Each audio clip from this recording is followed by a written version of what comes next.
what did we see in Brabants-de-Pijl today? That final sprint there, Michael Matthews, Julian Alaphilippe. Matthews seemed a little bit unhappy at the end. Yeah, so in the sprint, Matthews was like third wheel.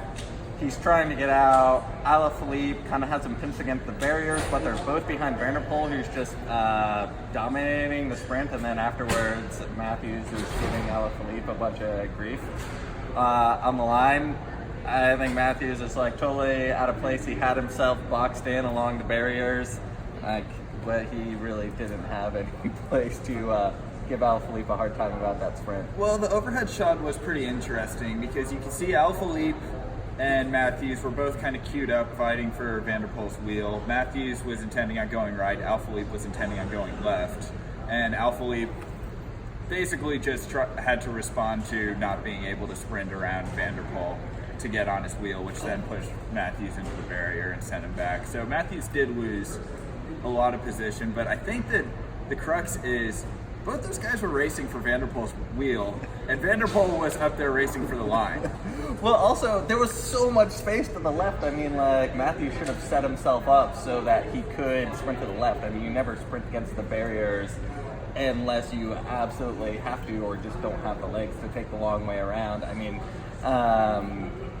but yeah, I think neither of them had the legs at the end. I mean, my take was sort of like, it's almost like working the refs. If Matthews gives Alaphilippe a hard time after the sprint, then Alaphilippe is probably going to be more likely, be more conscious not to close the door and maybe let him have the wheel in the future. I mean, these guys are always just giving each other grief, really, no matter what happens. Yeah, I will say that Alaphilippe does race pretty cocky. You know, he goes where he wants to go, and this isn't the first time I've seen, you know, riders getting upset with him, and he's kind of like, he tends to run his mouth in races also. So, I don't know, I'm actually inclined to take Matthews' side because he was there and there was room to the right until Van der Poel opened up the sprint. But like I said, the main problem is Van der Poel was just better than both of them. Yeah, and they were fighting for scraps.